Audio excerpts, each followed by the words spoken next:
It's time to focus on seniors with Helping Seniors TV.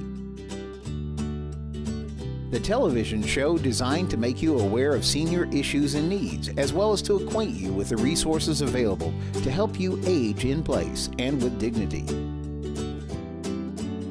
Now, here's your host, Joe Steckler. I'm Joe Steckler, and welcome to Helping Seniors, the television arm of Helping Seniors of Brevard County. Our show is designed to provide you with information on how to develop your own aging and care plans. Our topic today is the Space Coast Center for Independent Living.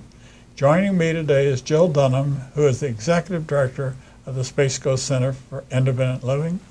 Welcome, Jill. God, thank you. That's good. You know, we've known each other for a long time. And not too many people have I had on the TV show, folks, that Jill used to work for me many years ago when we started the Brevard Alzheimer's Foundation. Jill was my financial person. She is now the executive director over here and doing a wonderful job with the Space Coast Center for Independent Living. And one of the purposes for doing this show today is to make our viewing audience more aware of what you do here at the Space Coast Center for Independent Living, because we have a lot of well-guarded secrets. And I think your organization is one of the most unrecognized organizations in Brevard County for what you do, and we're going to talk about that, the whole thing today. Good. So first, what is the Space Coast Center for Independent Living, Jill? What is it? What do you do? We serve people with disabilities, all ages in Brevard County. We serve Indian River County as well.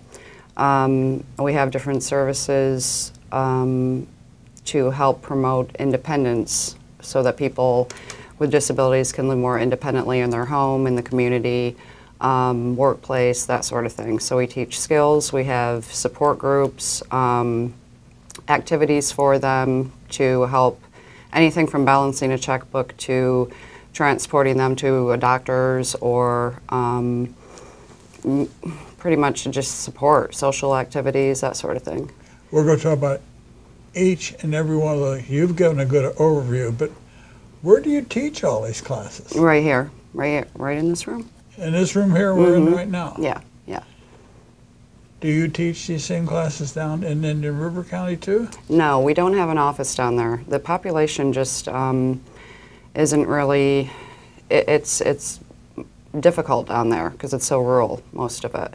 And of course funding to support having an office down there. Okay, I understand. Yeah. But when you say you serve them, how do you help the people in Indian River County? What do you do? We do a lot of information and referral. Sometimes we transport down there.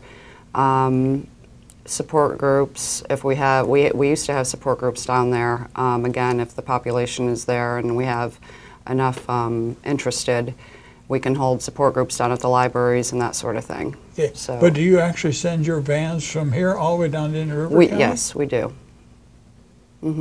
Not very often, but we do. But you can do that. Yeah.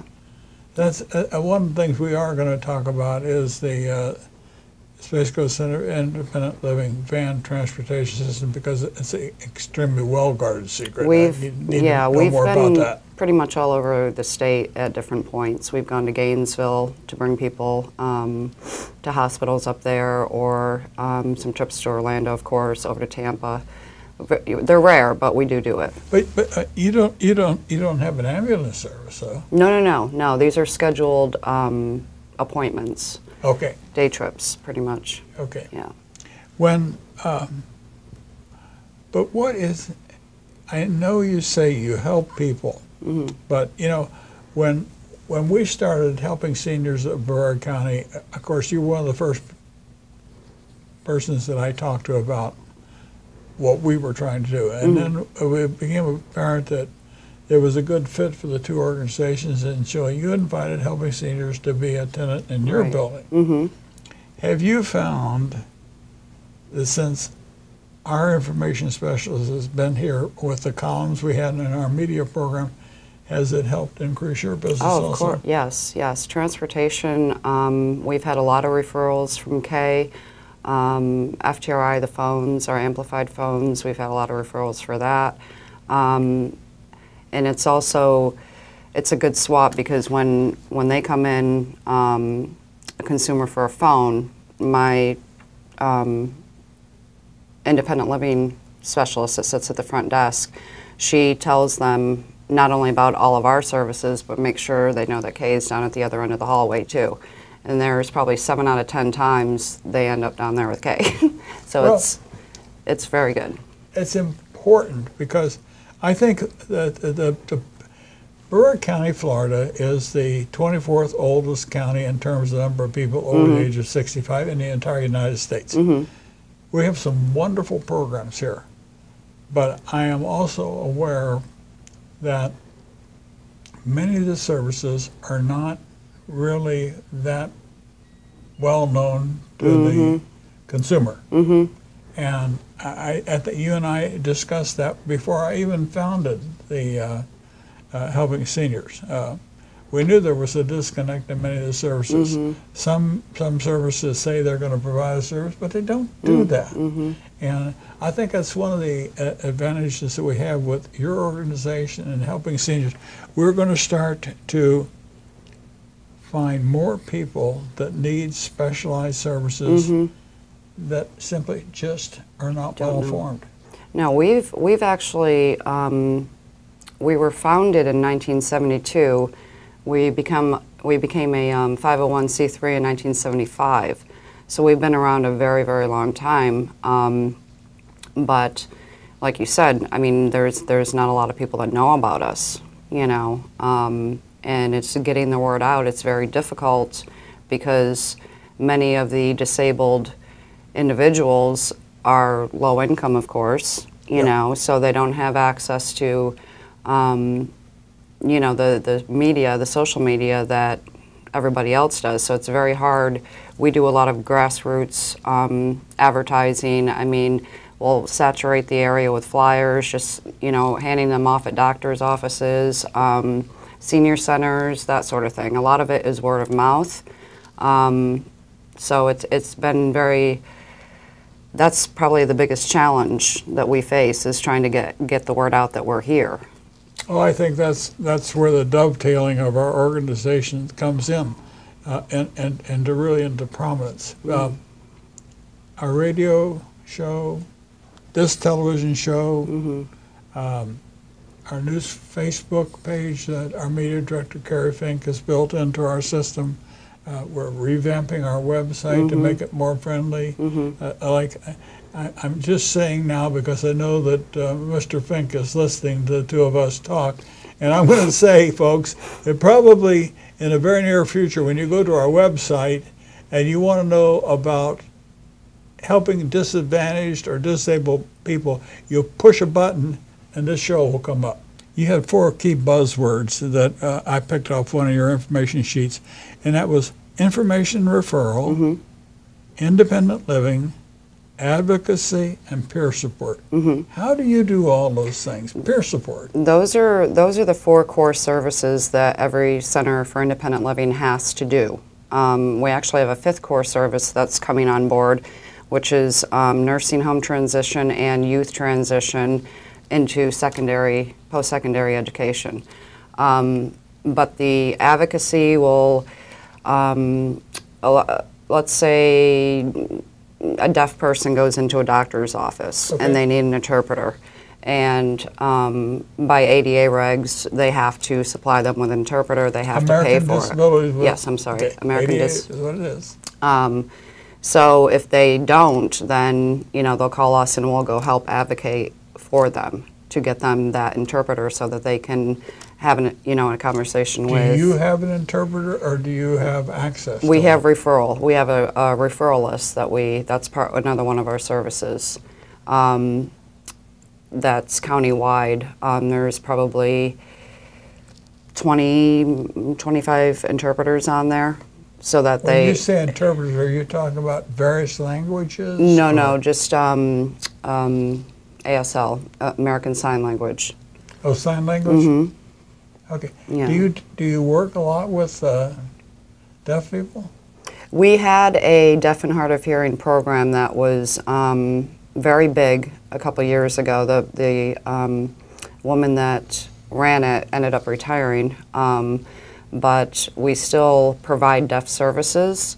We have assisted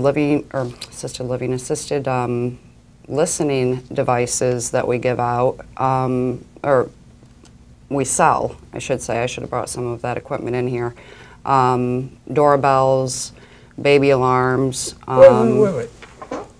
Are you saying that you can provide a person that's hearing impaired with a doorbell? Mm-hmm. Yeah. I know they're simple things. Yeah, a doorbell or a baby alarm. The big one that I think of you a lot is... You think of me a lot with my hearing. I know, go ahead. My wife tells me that too. It's the... she says, do you have your hearing aids in? Exactly, Yes, I am in. It's a pocket talker, and it's the little earphones that you have, and you can speak into it. We also have a system that folks use when they're giving a presentation, to the deaf, that they can talk into it. It's called a travel system or travel something, I don't know. But the panelist will talk into it, and then everybody else can hear in the room with their little earbuds. And you provide those to people here? Mm-hmm. Yeah, we've sold some to a couple agencies, actually. Those. Okay. Do you provide those, or are they is some of the equipment sold, or? It's sold, but example, the other day we had a woman come in, probably about my age, for a phone, and she couldn't afford the pocket talkers, or $125, and she couldn't afford that. So we did sell it to her for what she could pay for it, How do you absorb that cost? We do. It's... See, Jill. We're not here to make money. No, we just want to... No, but I know. This is something viewers need to understand about nonprofit organizations. Mm-hmm. Building a nonprofit organization is not the easiest thing in the world. Most people think that you get a grant and the grant pays for it. That's not true. Right. Nonprofits have to figure out how they can develop a fundraising program. Mm-hmm. You do it through, we do it through sponsorships of our media from people that will watch these TV shows that we produce. Many of them are produced through the payments of our sponsors to do these things. But almost all of our sponsors are organizations that work with seniors or disadvantaged or disabled people, and they have a vested interest in getting good information out. Before we're about halfway through our show, and I want to be sure that we talk about some specific things. And one of them I'd like for you to talk about is your hearing impaired phone system, and the type, maybe help people understand how they can go about getting that or being tested to see if they need it. Either an audiologist. The program is run through Florida Telecommunications Relay Inc. On your phone bill every month, there's an 11-cent charge that goes towards to this foundation that supplies these phones. That's how they get their money. Did you know that? I didn't know that. Yeah, there's an 11-cent charge that helps pay for it, and you just have to be a Florida resident and certified by either an audiologist, or we do have a 10-minute, 5 or 10-minute hearing test. Okay. You can take here, and then I can certify that. Hearing aids is an automatic. If you have hearing aids, it's you're an automatic but in Florida resident. That's it. And when I came out, I obtained a hearing impaired phone through this organization, and there were either 3 or 4 type phones that were available to me, and your technician had me try all the phones to see which fit my hearing loss the best, because some phones can adjust frequencies where others can't fine-tune that frequency that well. Mm-hmm. So many people don't understand that hearing loss is not just the fact that you can't hear it. Right. There's a hearing problem, but there's also a word comprehension problem. Mm-hmm, mm-hmm. So that's why it's so important for the frequencies to be right so you can comprehend what it is that you're hearing. Mm-hmm. For 25 years, I listened to one of our priests at church talk. I never understood a homily until last Sunday or a week ago. I realized they had a special system in the church that I plugged this little thing into my ear, and it eliminated all the background noise. I understood every word of this homily, and it was probably one of the most important, significant homilies I've read or I've heard in my 80 years. It was a homily about love of God and love of neighbor, and the way the priest did it, it was such a touching homily. It made you sit up, and I was just glad that I could hear it. Yeah. But I would like for our viewers to have a better understanding of how they can help themselves. Another big, extremely important program we have here is your van transportation program. And you can go into that as much detail as you want, because you cannot say too much to our viewing audience. So It is. It's my favorite program because it's you know, so many. Well, we all know the need for transportation in this county, anyways, and you know. But when you're disabled and you can't drive, I can't imagine just being able to hop in my car and go anywhere I want. You know. But then when you have things that, when you have to get to the doctor's office or even go grocery shopping. We have 6 vans that will do that. You know, they're wheelchair accessible. All of them are. And we do anything from doctor's appointments, like I said, grocery shopping, if attorneys, I mean, pretty much the medical always takes precedence. If we have availability for anything else, we will do that for somebody. We transport vets to the VA 3-4 times a day. That trip anywhere, we transport them anywhere in the county is $10, flat rate, whether they're coming from Titusville or, you know, Rockledge or Palm Bay to the VA, it's $10, flat fee. Any veteran doctors, you know how a lot of you got, or they're farming out now to the doctors, local doctors, those are $10 trips too. Anything that's like VA affiliated medical is $10 as well. They don't have to be going to the VA. Does that make sense? It makes sense. Okay. Other trips are, we charge 0 to 5 miles is $5, 6 to 10 is $10, and on so every $5 increment. We have a card that after you ride 6 times, then you get a free ride. For those that use us a lot, we have our flyers that I was telling you earlier. We saturate with the area. If they mention the ad, they'll get a free ride. We just did a referral system. If they get 3 people referred, they get a free ride. So we're really trying to, you know. How in the world do you fund all that? We receive money from the Department of Transportation. They pay for 50% of it, and then vocational rehabilitation and the U.S. Department of Education pays the other half. Plus, we make it up a little bit with the little fees that we charge. So that was the part I wanted.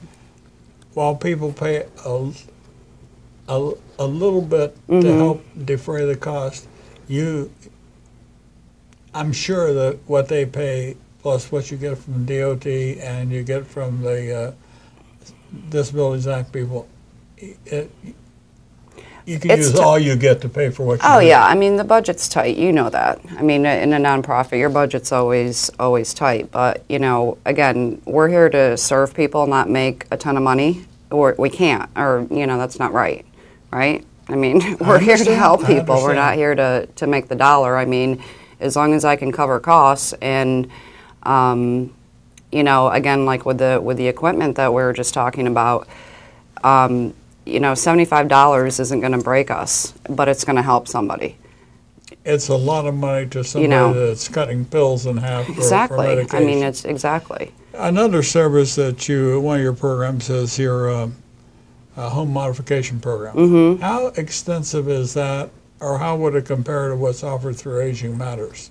When we had funding, which was a couple years ago, and I'm seeking out other venues for that, but we would build ramps, of course install grab bars.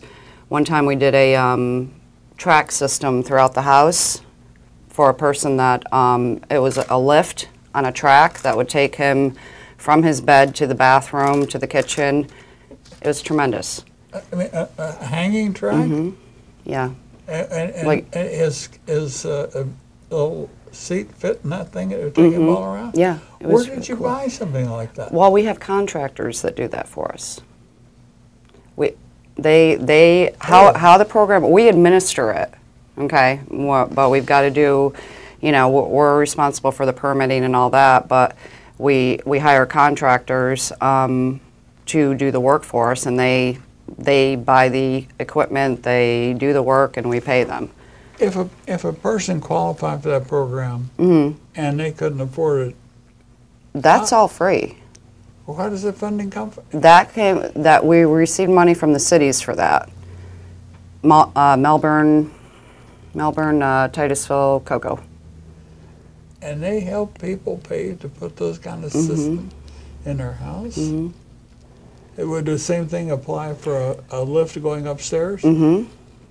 Yeah, most of things that we did were ramps, bathroom modifications, like making showers so they're roll-in showers for people in chairs, raised toilets, door widening. We did a lot of that.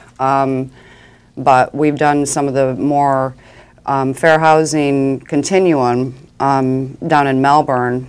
For a while was matching us funds when we were doing it through the cities. They would match 50%. So that's where we were able to do the bigger jobs. Jill, I've been doing this for 25 years. I have known about Space Coast Center for Independent Living all that time. Today, I am finding out things that I had no knowledge that you all did. And if I'm involved as much as I am with senior care and didn't know, think about those people there that are watching this show today, how much they're learning.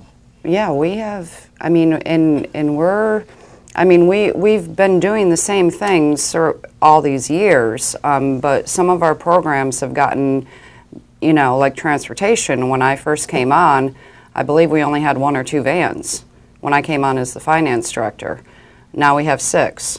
You know, there are things that different programs have been building up. You know, at one time we had mental health counseling that we were offering. We had the deaf and hard of hearing program, our transportation, you know, but as long as I have the funding and can get the funding, you know, it goes directly into these programs and what I think the need is most. Home modifications is a big one. Transportation, the phones, you know, those help people. How about the education programs? Do you furnish the people that come in and put the seminars on, things like that? As far as which? For all your education programs? No, our staff does that. The staff does that? Yeah. I noticed that one of the things you had listed was a notary service. Do you still do that too? Yeah. Who does the notary? You? No. The finance person. My finance person is a notary. That guy you just hired is a notary? He's a gold mine, isn't he? He looks more like a cage fighter. I'm only kidding. I'm kidding. You're just saying that because he's Air Force. He can shoot me when he watches the show. But seriously, you have a world of very useful services that people need to know more about. If somebody wants to really find out about what you and I are talking about. I know they can call Kay at 473-7770 because that's our number. But how do they contact your side of the house? Our main number for everything, transportation has their own line. It's 806-3199. And then our main number is 633-6011. They call the main line, we'll give them the number for the telephones. They have their own separate line as well, and transportation. So the 633-6011 is the one to call. I know I've mentioned about it. I was looking into this. You mentioned the sign language.